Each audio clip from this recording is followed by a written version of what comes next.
Mugamba mutya abaagala abalungi abeekumira kusenga face 256 mbaaniriza ati nate olunaku olwaleero kansubira muli bulungi yonna gye musinzira okubeera nga mundaba oba nga mumpuliriza. Olunaku olwaleero mukwano gwange omulungi njagala twogere ku bintu by'olinza okutunuulira, ebintu nga bisatu by'olinza okutunuulira oba by'okakasizaako nti kati tolina maanyi ga kisajja. Abasajja abasinga bwe kituuka ku maanyi g'ekisajja mwesanga nnyo nga mukaka embeera oba weesanga nnyo nga weeteeka mu ttuluba ly'okubeera nti tolina maanyi ga kisajja. Nze singa sirina maanyi g'ekisajja newankubadde ng'oluusi munnange ogayina. Ky'olina okumanya oba ky'olina okubeera ng'otegeera, sooka okakase nga by'okakasa ddala bya ddala amaanyi togayina. Olyoka obeere nga weeteeka mu ttuluba ly'abasajja abatalina maanyi. Bwe babeera bapima oba babeera bakebera omusajja atalina maanyi, balina ebintu bingi nnyo bye batunuulira. Testosterone levels, causes eziyinza okuviirako oba ebintu ebiyinza okuviirako okuba nga tolina maanyi, owangaala bbanga ki, omuyimo gwo guli inconstant oba guli akasolo gwe kagwira mu bbanga ki, ekyawo oba oyima is it like consistent nti nsobola okumala wiiki nga ndi bwentyo oba ndi on and off. Ebyo byonna babitunuulira bwe tuba tuli mu kwogera ku musajja atalina maanyi mu nsonga ezo. Ekisookera ddala ku bintu ebisatu bye njogeddeko bye basobola okutunulira oba byosobola okutunulira nga ggwe omuntu si mu ddwaliro, kuba mu ddwaliro baba bajja kukolako tests ez'enjawulo. N'otegeera nti ddala ekituufu kirabika sirina maanyi ga kisajja, kwe kubeera nti omuyimo gwo oba nga ggwe omuntu buli ssaawa oba osobola okubeera nga munnange olemererwa okufuna omuyimo. Nti waliwo w'obeera nti osobola okuyima ate ne wabeerawo w'obeera nti akasolo kagaana. Wabula I'm not talking about kubeera nti akasolo kagaanye but just in 2-3 days, I mean 2 or 3 times. Mu mirundi ng'ebiri oba esatu akasolo kange kagaana okuyima. Naye ate waliwo we kayimira, that is okay, ekyo tekyeraliikiriza era tekikutuma gamba nti sirina maanyi. Unless nga weesanze nti embeera gy'olimu y'embeera y'okubeera nti woba olina omuntu mu mukwano munnange ate tobeera na maanyi kimala oluusi. Nti osobola okugaana akasolo ne kagaana okuyima ne bakukwatako ne bakutetenkanya ne kagaana. Naye ate ng'oluusi osobola okubeera n'omuntu mu mukwano munnange ne kayima.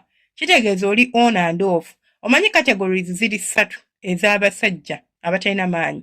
Kategori esooka okubeera nti gwe osobola okubeera nga omuyimo gwo like okubeera nga tolina maanyi kuva buto oba kuva watandika ebintu by'okwezina bw'otyo bw'oli on and off. Ne wabeerawo oli gw'ogenda okusanga ng'ate ye bambi si nti kuva yatandika okwezina yali azina bulungi amaanyi ne gagenda.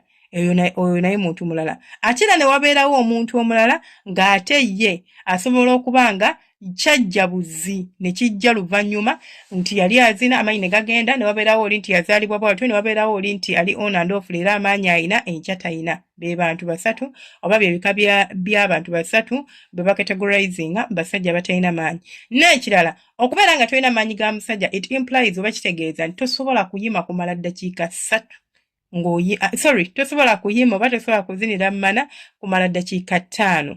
Bwe ziba nga okimanyi nti osusse eddakiika 5 osanga omusajja ng'azina emmana bulungi nnyo okumala eddakiika 5 n'akugamba bulungi nnyo nti nze sirina maanyi ga kisajja senga.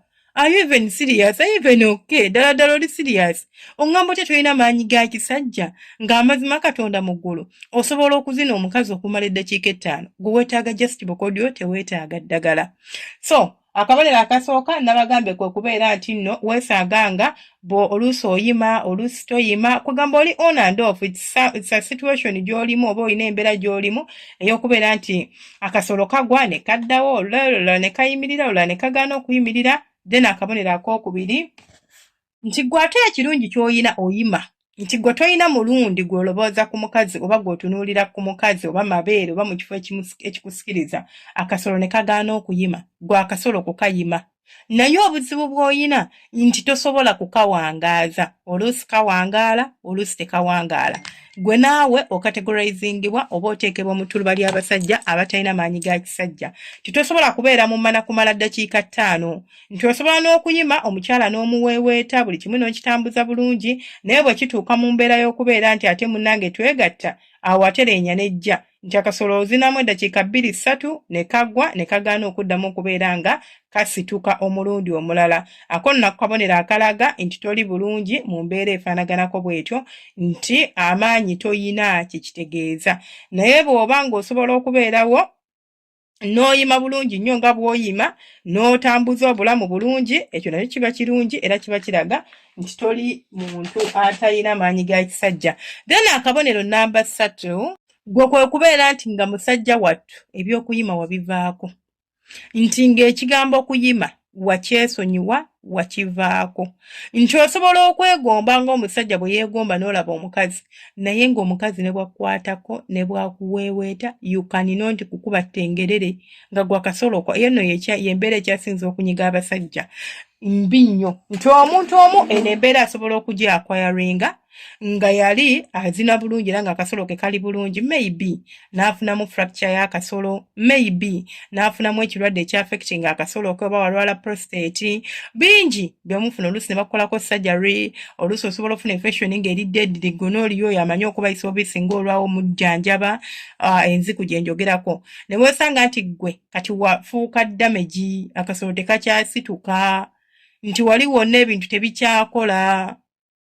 Then n'osanga bali eri nga ye okuva yazaalibwa be bano be bayita abaatomerwa endiga, takuba saluuti, takuba ttengerere, ali bw'atyo, ne waaba afukafukawo mu magulu ge talina yadde akagamba nti kaakano.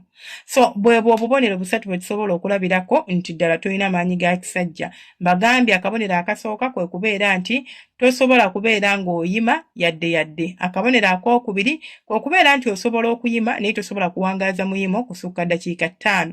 Wano ng'oli wabweru nga tonnamuyingira, kan clarifyingewo bulungi awo. Akasolo tukabala nti kayimye naye tubala omuntu amaanyi ge ng'otandise okuzina omukazi. Kasita okwata omukyala n'oguyingiza munda bwe papa n'otandika tatatata, awo otandika okubala nti n'olina amaanyi, omuzinidde eddakiika bwe ziti oba bwe ziti. Naye anything below 5 minutes gw'oba tolina maanyi ga kisajja bulungi. Rawundi esooka togibala, eyo osobola n'okumala eddakiika 2, it is normal. Naye olina okuba ng'olina kapasite eyimuka ku rawundi ey'okubiri ate n'ozina ebitegeerekeka. Ne bw'omala eddakiika 2 ku rawundi esooka, ku rawundi ey'okubiri n'omala eddakiika 5, okategorizingibwa ng'omusajja alina amaanyi g'ekisajja. Naye bw'omala eddakiika 2 ku rawundi esooka, rawundi ey'okubiri n'omala eddakiika 3 nedda mukwano, kitegeeza naawe ebyokola okola volongoto mwereere. Omuntu omulala gwe njogeddeko ye musajja okubeera nga tasobola kubeera ng'akola ki? Ng'ayima. Like ayima sometimes, oluusi tayima. Oluusi ayima kugamba ali on and off. Nti asobola okufuna obwagazi n'ayimira n'azinira ddala bulungi emmana. N'agizinira ddala ng'eri kiriya. Naye ate at some point in time n'abeera ng'ate tasobola kuyima ne bw'aba ayagala nnyo, ne bwe yeetetenkanya munnange embeera egaana bugaanyi, naye nsanga nga tasobola kubeera nga ayima oba ng'akuuma omuyima ogwo mu mbeera efaanaganako bw'etyo. Munzikirize mbasiibule ate munzikirize mbajjukize nti tulina live zaffe ze tukola buli lunaku, ziba live 3 okuva ku Monday paka Lwakuna. Tukola live ku makya ssaawa 2, tukola live ku emisana ssaawa 7, ne tukola live ekiro ssaawa 2 oba 3. Olwokutaano tulina programu empya where I host one of you guys, nojja ku pano no sharing live nange n'otubuulira emboozi z'omukwano. Osobola tusomera, osobola tunnyonnyola oba osobola tubuulira ebyo bye wayitamu ebyakushapinga naawe byolaba nti banno basobola obiyigirako ne beeshapinga mu nsonga za laavu. Osobola tubuulira bye tulinza okwewala okuuma omukwano gwaffe, oba osobola okutubuulirayo by'omanyi ebyo by'oyitamu naye nga weetaaga okubisharingako n'omuntu omulala yenna alinza okuwa ku magezi n'obeera ng'ojja ku ppano eno. Mubeere bulungi, mweraba.